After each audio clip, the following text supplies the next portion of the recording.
அப்ப கர்த்தருடைய ஆலயத்துல நாட்டப்பட்டவங்களே முதிர் வயதுல கனிதந்து புஷ்டியும் பசுமையுமா இருப்பாங்கன்னா, நீங்கள் நானும் கர்த்தருடைய ஆலயத்துல நாட்டப்பட்டவங்க கிடையாது. நீங்களும் நானும் கர்த்தருடைய ஆலயமாகவே மாற்றப்பட்டவர்கள்.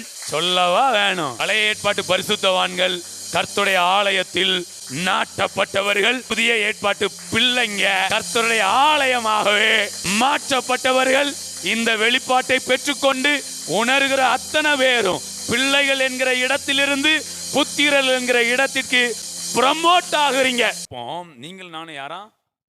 ஆலயத்தில் நாட்டப்பட்டவங்களுடைய ஆலயமாகவே மாற்றப்பட்டவர்கள். இதுக்கும் மேலான ஒரு வெளிப்பாடு வருது பாருங்களேன். ஆலயத்தில் நாட்டப்பட்டவங்க ஆலயத்தில் மாற்ற, இதை பெரிய வெளிப்பாடா நினைச்சிட்டு இருக்கோம். ஆண்டவரே, இதுலயே ஆச்சரியப்பட்ட அப்படி அடுத்து ஒண்ணு இருக்கு அப்படிங்காரு. அது என்ன தெரியுமா? நீங்க சாதாரண ஆலயம் கிடையாதுடா, மகிமையின் ஆலயம். சரி, இதோடையாவது விடுவாரான்னு பார்த்தா இதுக்கப்புறமும் போறாரு.